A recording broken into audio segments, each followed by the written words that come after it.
Hi, back again. So this time we're going to take a look at adding a custom field to your board. Now this is on the assumption that your custom field that you want to add already exists. So you go to anywhere in Jira and you go to this little coggy thing up here with the settings up in the top right, and assuming you have the permissions, you go to issues. You can see it says here configure your issue types, workflows, screens, custom fields, and more. So we'll click on that one.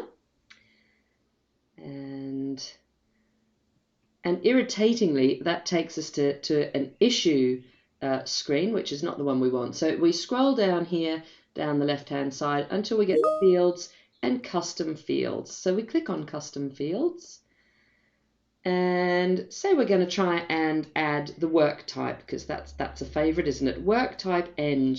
I don't quite know why it's putting my Steam account on there. That's not supposed to happen. So we can search for work and it gives us loads. So we'll try and be more specific and put work type. There you go, work type eng. That's the one we want, and we can see that that's on 143 screens.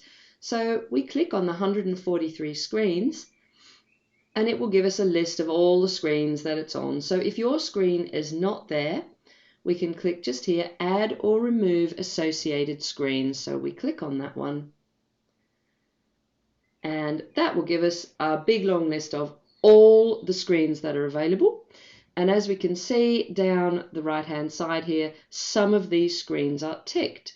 So all you need to do to add it to your screen, let's find one that maybe doesn't have it. I put it on the cloud screen earlier, so anyway, let's tootle off way down the bottom because that's where the save button is.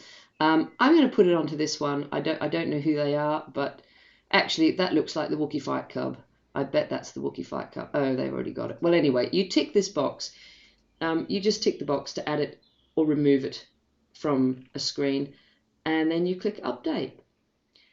And that's it. That's it. Now it's added to the screen you want it on, hopefully. So you just go back to your ticket and it should appear, just like magic.